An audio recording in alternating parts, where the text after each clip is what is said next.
আসসালামু আলাইকুম everyone. Doctor বর গল্পের 7 নম্বর পার্ট নিয়ে চলে আসলাম। তো বেশি কথা না বলে চলো গল্প শুরু করা যাক।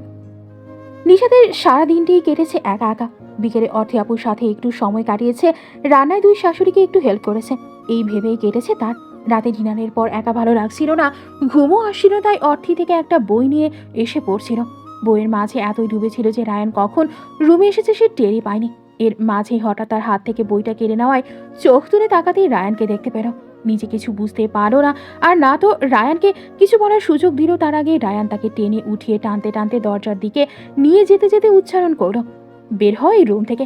আজ থেকে এই রুমে তোমার কোনো জায়গা নেই। আমার মনে তো নয়, কোথাও জায়গা নেই তোমার। হাতের ব্যথার থেকেও মনের ব্যথাটা বেশি উপলব্ধি হলো নিশাতের কাছে। সব তো ঠিকই ছিল, তাহলে হঠাৎ এমন ব্যবহার করছে কেন রায়ান? সে কি কোনো ভুল করেছে?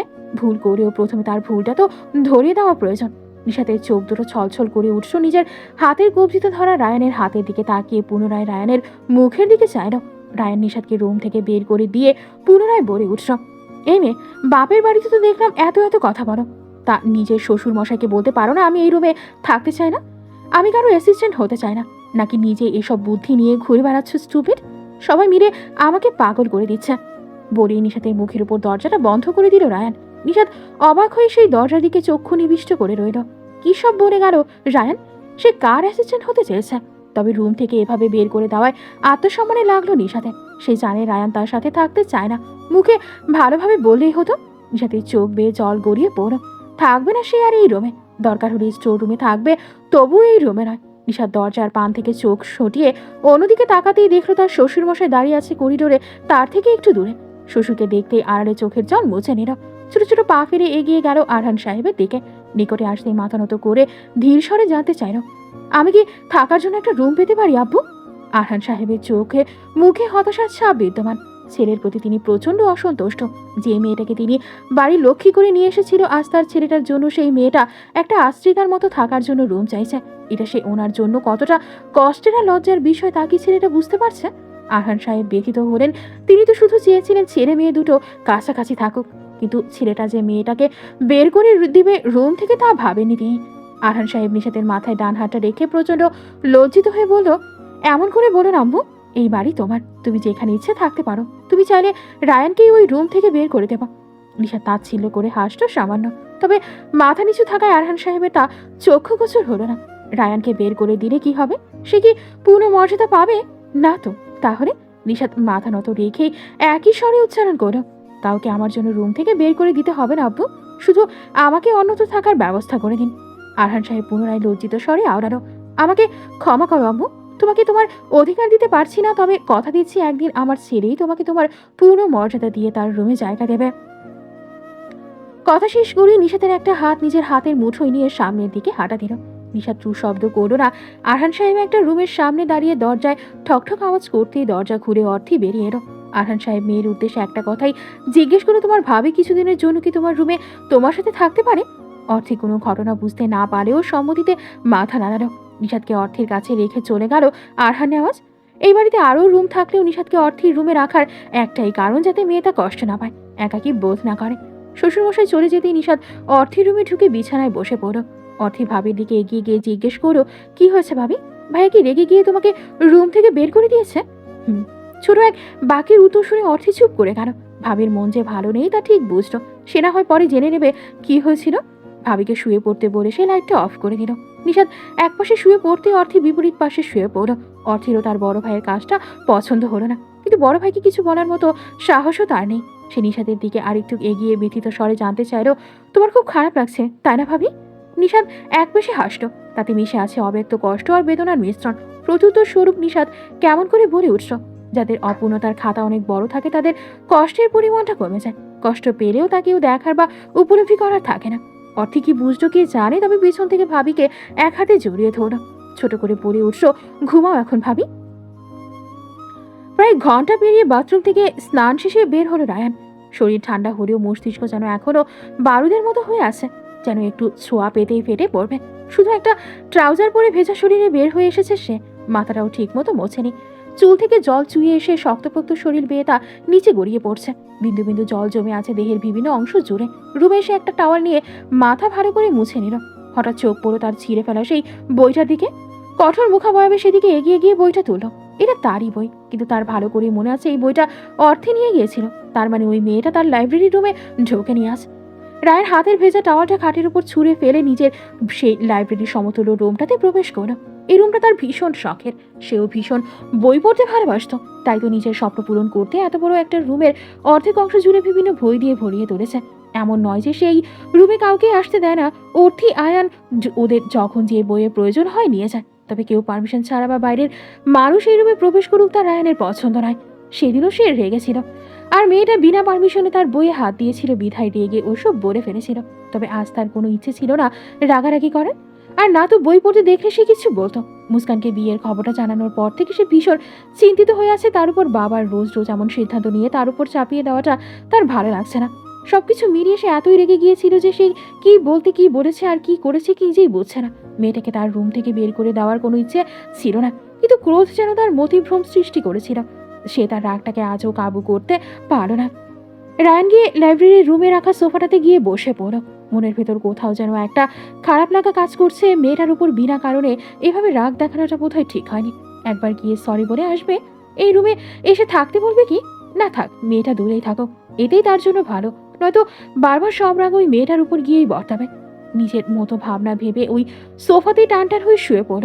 বইটাকে তার নির্দিষ্ট স্থানে না রেখে জায়গা দিল তার বুকের ওপর। মাথাটা যন্ত্রণা হচ্ছে, এক কাপ কফি হলে ভালো হতো, কিন্তু নিচে যেতে আর ইচ্ছে হলো না। কপালে একটা হাত রেখে সেখানেই চোখ বুঝল। সেভাবেই পড়ে রইল সারাটা রাত। ঘুম ভাবাজি তার চোখে আদৌ ধরা দিয়েছে কিনা তার ঠাহর করা গেল না। আজ সাপ্তাহিক ছুটির দিন। সবাই এই দিনটাতে বাড়িতে বসে আপনজনদের সাথে সময় কাটিয়ে থাকে। নেওয়াজ বাড়ির সবাই বাড়িতেই আছে। নিশাদ সকাল সকাল উঠে হাসি মুখে সবার সাথে কথা বলল, শাশুড়িদের সাথে টুকটাক সাহায্য করলো। এমন ভাবমূর্তি যেন কার রাতে কিছুই হয়নি। তিনটা প্রাণী ছাড়া কেউ জানে না রায়ান নিশাদকে রেগে তার রুম থেকে বের করে দিয়েছিল। সকালের অর্ধেকটা রান্না নিশাদই করলো।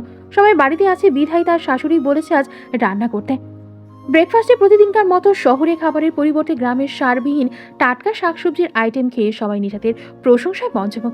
তবে এসবই নিশাতের মন নেই, তার মন পড়ে আছে রায়ানে। বাড়িতে সবাই থাকলেও রায়ানের নাম গন্ধ নেই। সে কি তার রুমে আছে নাকি বাড়িতেই নেই? ব্রেকফাস্ট করবে না?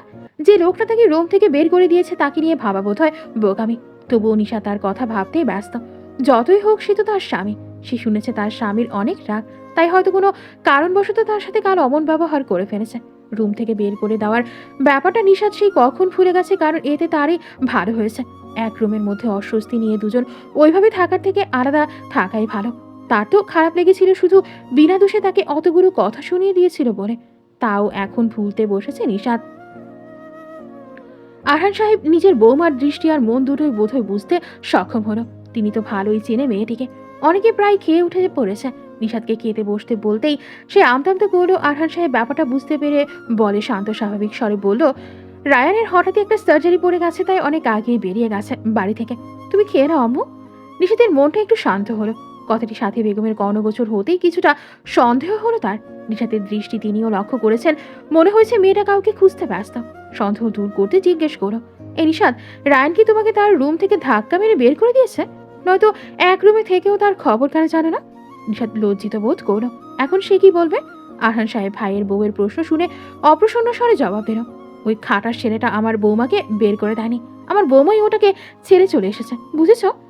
সাথী বেগম মুখ ভেঙালো ভাসুরকে পুত্রবধূর হয়ে জবাব দিতে দেখে। রিমি বেগম স্বামীর বাণী কঠোর চাহনি দিল ছেলেকে খাটাস বলায়। স্ত্রীর অমন তাকানো দেখতে খাবার ছেড়ে উঠে দ্রুত পায়ে সেখান থেকে কেটে পড়ল। নিশাতের এসব দেখে হাসি পেল, খানিকটা মুচকি হেসেও ফেললো। রিমি বেগম তার দেখতেই গম্ভীর স্বরে বলে উঠল, না হেসে চুপচাপ খেতে বসো। নিজের স্বামীকে খাটাস বলেছে, তাও মেয়ে হাসছে, কেমন দেখো। শেষ কথাটা একটু বিড়বিড় করে বললেও নিশাত ঠিকই তা শুনতে পেল। আড়ালে আর একটু হেসে চুপচাপ খেতে বসে গেল, নয়তো দেখা যাবে শাশুড়ি আম্মাও সব রাগ তার উপর দেখানো শুরু করবে। দুপুর গড়িয়ে বিকেল হতেই রায়ানের বন্ধু মহল এসে উদয় হলো নেওয়াজ মঞ্জিলে। তবে শুধু ছেলেরা, আকাশ সাথে করে নিজের স্ত্রী আর ছেলেকেও এনেছে। সবাই পরিকল্পনা করেছে বিকেলটা নেওয়াজ মঞ্জিলে কাটিয়ে রাতে ডিনার সেরে তারপর ফিরে যাবে তারা। এসেই সবাই বড়দের সাথে কুশল বিনিময় করলো। আকাশের স্ত্রীর নামও রিমি, তাই তো তাকে দেখলে রিমি বেগম মুচকি এসে জিজ্ঞেস করলো, কেমন আছো ছোট রিমি? রিমি ছুটে এসে রিমি বেগমকে একপাশ থেকে জড়িয়ে ধরে উৎফুল্ল হয়ে জবাব দিল, ভালো আছি আন্টি, আপনি কেমন আছেন? ভালো, উত্তর দিয়ে রিমির ছেলেটাকে আদর দিয়ে চলে গেল রিমি বেগম। রায়ান দুপুরের দিকে বাড়ি ফিরেছিল, বন্ধুদের আসার খবর পেয়ে নিচে নামলো। তার পিছু পিছু আরহান বাবু এলো। দুজনেই সবার সাথে চুপচাপ কথা বলে সবাইকে বসতে বলল। আকাশের কোলে তার 1.5 বছরের ছেলেটাকে দেখে নিজের কোলে নিয়ে নিল আরহান সাহেব। দুই গালে দুটো চুমু খেয়ে রায়ানকে শুনিয়ে শুনিয়ে একটু উচ্চস্বরে বলে উঠল, তোমাদের মধ্যে আকাশই একটা ভালো কাজ করেছে। আহ, কি সুন্দর একটা বাচ্চার বাপ হয়ে গেছে। আর আমার গাধাটাকে দেখো, বাচ্চাদের দূর এই বয়সে বউটাকেই মানছে না। তোমরা সময় থাকতে কেউ ভালো জিনিসের কদর করতে পারো না, বুঝেছ? রায়ান বাবার দিকে কপাল কুঁচকে তাকালো। বাকি সবাই মিটমিটিয়ে হেসে উঠল। রিমি বেগম সবার জন্য শরবত নিয়ে সবার সামনে ছোট টি টেবিলের ওপর রাখলো। সবার আগে আবিদে একটা গ্লাস নিয়ে তাদের চুমুক বসিয়ে উঠল। আন্টি, এসব খাওয়া দাওয়া পরে হবে, অনেক সময় আছি আমরা, কিন্তু যার জন্য এখানে আসা তাকে আগে ডেকে আনুন প্লিজ। রিমি বেগম হেঁটে এগিয়ে সিঁড়ির কাছে দাঁড়িয়ে উচ্চস্বরে ডেকে উঠল, অর্থী শুনতে পাচ্ছিস? নিজের ভাবিকে নিয়ে নিচে আয়, আবিদরা এসেছে। সবাই মিলে গল্পে মেতে ওঠার 2 মিনিটের মাঝেই নিশাদকে সাথে নিয়ে অর্থীকে নিচে নামতে দেখা গেল। সবাই সেদিকে তাকিয়ে রইল, এমনকি রায়ানের চোখটাও সেখানে নিবিষ্ট হলো। নিশাদ একটা দামি 3 পিস পরা, যার ওড়নাটা মাথায় তুলে রাখা। নিশাদ না চাইলেও বাড়িতে মেহমান তাকে দেখতে আসবে বলে অর্থী তাকে হালকা সাজিয়ে দিয়েছে। মুখে সামান্য ক্রিম আর ঠোঁটে হালকা লিপ গ্লস আর চোখের নিচে কাজল। নিশাদ তো কাজল পরতে রাজি ছিল না, বারবার বলেছে, আপু আমি কাজল পরবো না, কাজল পরে আমাকে আরো কালো লাগে, প্লিজ দিও না। কিন্তু অর্থী মেয়েটা কোনো কথা কানে তোলেনি। কে বলেছে কালো বা শ্যামলা মেয়েদের ভালো লাগে না? শ্যামলা মেয়েরাই যে বেশি সৌন্দর্যের অধিকারিণী হয় তা এখানে উপস্থিত প্রত্যেকটা মানুষের চাহনিতে স্পষ্ট। সবার মনেই হয়তো জেগেছে এই মেয়েটা যদি ফর্সাই হতো তবে সে পলকেই বোধহয় অন্যতম সুন্দরী হওয়ার সার্টিফিকেট পেয়ে যেত। নিশাত এসে সবাইকে সালাম জানাতে সবাই তার চোখে থেকে চোখ সরিয়ে সালামের উত্তর দিল। রিমি উঠে এসে নিশাতের হাত ধরে তার পাশে নিয়ে বসিয়ে দিয়ে সে নিজেও বসে পড়ল। নিশাতের থুতনিতে হাত রেখে প্রসন্ন হেসে বলল, বাহ, তুমি তো ভারী মিষ্টি। রায়ান ভাইয়া তো জিতে গেছে। প্রশংসা শুনে একটু লজ্জা পেল নিশাত। রিমিকে এক পলক তাকিয়ে দেখলেও মেয়েটা ভারী সুন্দরী, গায়ের রংটাও সাদা, আর তার থেকে লম্বাও অনেক। এমন সুন্দরের অধিকারিণী হয়েও তাকে মিষ্টি বলছে, এটা বোধহয় তার বড় বোন না হলে বলতে পারত না। এটাই হলো নিশাতের কাছে শিক্ষা। ছোট বাচ্চাটা নিশাতকে দেখতেই ফোকলা হেসে দাঁত বাড়িয়ে দিল। নিশাত মিষ্টি হেসে বাচ্চাটাকে কোলে তুলে নিল। রিমি আওয়াজ তুলে পুনরায় বলল, দেখলে আমার ছেলেরও তোমাকে পছন্দ হয়েছে, তাই তো নিজে থেকে হাত বাড়িয়ে দিল। বাচ্চাটা ভারী গোলুমলু, নিশাতের ভীষণ পছন্দ হলো। এমনিতে তার সব বাচ্চাকেই ভালো লাগে, তবে এটা একটু বেশি কিউট। এতগুলো মানুষের মাঝে থাকতে যা অস্বস্তি হচ্ছিল তাই এই বাচ্চাটাকে পেয়ে কেটে গেল। বাচ্চাটাকে আগলে নিয়ে জিজ্ঞেস করো, বাবুর নাম কি আপু? আহাত। নিশাত বাচ্চাটাকে ঘন ঘন কয়েকটা চুমু খেলো। বাচ্চাটার নাকের সাথে নাক ঘষে কাতুকুতু দিল। ফলস্বরূপ বাচ্চাটা খিলখিল করে হেসে উঠল। রায়ান সেদিকে নির্নিমেষ তাকিয়ে রইল। মেয়েটাকে রাতের পর থেকে আর দেখেনি, এমনকি দুপুরে বাড়ি ফেরার পর থেকেও চোখের দেখা দেখতে পায়নি। বাচ্চাটার সাথে কত সহজে মিশে গেছে। বাচ্চাদের খুব ভালোবাসে নাকি? রায়ানের ধ্যান ভাঙতে আরহান সাহেব আবিদের উদ্দেশ্যে বলে উঠল, আবিদ বেটা, তুমি আমার সাথে এসো তো, তুমি আমি আলাদা গল্প করি। বলেই তিনি উপরে চলে গেল। আবিদ আকাশ আর প্রান্তকে শুনিয়ে শুনিয়ে বলল, তোরা থাক, আমি আঙ্কেলের সাথে দেখা করে আসি। দেখেছিস আঙ্কেল আমাকে কত ভরসা করে। তোরা থাকতেও শুধু আমাকেই ডাকলো, এটাই অ্যাচিভমেন্ট বুঝলি। বলে ভাব দেখিয়ে চলে গেল। আবিদের কথায় ওদের কোনো প্রতিক্রিয়া লক্ষ্য করা গেল না, যেন পাগল তার নিজের মতো বকবক করে চলে গেছে। Uncle I am coming. জলে জঙ্গলে যেখানে যখনই দুশ্চিন্তার দেখা পাবেন আমাকে স্মরণ করিবেন, দেখবেন আমি চোখের পলকে হাজির আপনার সামনে, দুশ্চিন্তাকে আমার খুলে নিতে। কথাটা বলতে বলতে আরহান বাবুর রুমে প্রবেশ করলো। কথাটা শুনে আরহান বাবু একটু দুঃখ প্রকাশ করে বলল, দুশ্চিন্তা দেখা পাওয়ার জন্য আমাকে জলে বা জঙ্গলে যেতে হয় না বাবা, বাড়িতে আস্ত একটা তৈরি করেছি, আর সেটাই নিশ্চয়ই আমার একমাত্র ছেলে, তাই না আঙ্কেল? আবিদের উৎসুক সুর শুনে আরহান বাবু গর্বিত হয়ে বলল, তুমি খুব বুদ্ধিমান বাবা, খুব সহজে সব বুঝে যাও, এই জন্যই তোমাকে আমার এত ভালো লাগে। আবিদ প্রশংসা শুনে যেন গর্বে গর্ভবতীদের মতো ফুলে উঠল। লজ্জা পাওয়ার ভান করে বলল, এমন করে বলবে না আঙ্কেল, বাচ্চা ছেলেটা লজ্জা পাইতো। আবিদের লজ্জা ভেঙে দিতে আরহান সাহেব কটাক্ষ করে আওড়ালো, লজ্জা কম পেয়ে আমার একটা কাজ করে দাও ভাব, কাজে সফল হলে আমি আরো বেশি প্রশংসা করবো তোমার, তখন না হয় লজ্জা পেও। আবিদ এবার সত্যি লজ্জা পেয়ে গলা খাকারি দিয়ে বলল, কি কাজ বলুন আঙ্কেল, আমি এখনই করে দিচ্ছি। আরে আমার হাদারাম ছেলেটাকে একটা অফার দিয়েছিলাম, কিন্তু অফার শুনে রেগে গিয়ে বউকে ঘর থেকে বের করে দিল। আরহান সাহেবের হালকা বিষণ্ণ স্বরের জবাব শুনে আবিদের স্বরে দুঃখ মিশিয়ে বলল, ঠিকই বলেছেন আঙ্কেল, ও একটা হাদারামি, নয়তো এত সুন্দর একটা মিষ্টি মেয়েকে কেউ প্রত্যাখ্যান করে। আচ্ছা বলুন তো কি হয়েছে? আরহান বাবু সংক্ষেপে আবিদকে সব জানালো। তারপর কিছু ভেবে বলল, ও কার এত রিয়াক্ট কেন করলো জানি না, কিন্তু আমার ছেলেকে আমি চিনি তো, তাই আমি শিওর ও নিশাদকে কাজে রাখতে রাজি হবে। তুমি তো ওর কাছেই থাকো, তাই তুমি খেয়াল রাখবে দুটোতে যেন সবসময় কাছাকাছি থাকতে পারে। আর আমার মেয়েটাকে যেন বেশি বকাবকি না করে, বুঝেছো? আবিদ হালকা হেসে মজা করে বলল, সেসব ঠিক দেখে নেবো আঙ্কেল, কিন্তু আপনি বাবা হয়ে ছেলের জন্য এসব করতে লজ্জা করছে না? তার মানে বাবা হয়ে বলছেন আপনার ছেলে বৌমাকে যেন চিপকে চিপকে থাকে। আরহান বাবু বিব্রত বোধ করো, কত বড় ফাজিল ছেলে তাকে নিয়েই মজা নিচ্ছে। এদিক সেদিক তাকিয়ে গলা খাকারি দিয়ে হালকা রাগত স্বরে বলল, চুপ করো বেয়াদব ছেলে, আমি মোটেও ওভাবে করিনি। আর ছেলে যদি বেরসিক হয় তাহলে বাবাকে এসবের দায়িত্ব নিতে হয়, বুঝেছ? আরহান বাবু রেগেছে বুঝতে পেরে আহাদ শয়তানি হেসে রুম থেকে কেটে পড়ো। শুধু যেতে যেতে উচ্চারণ করো, বুঝেছি আঙ্কেল, আর চিন্তা করবে না, আপনার কাজ হয়ে যাবে। আপনার ছেলে বৌমার প্রেম আমি ঘটাবো, ভরসা রাখতে পারেন। গল্পে মেতে থাকায় কেউ বুঝতেই পারল না যে কখন গোধূলির আলো নিভে গিয়ে তিমিরে দেখা মিলেছে ধরায়।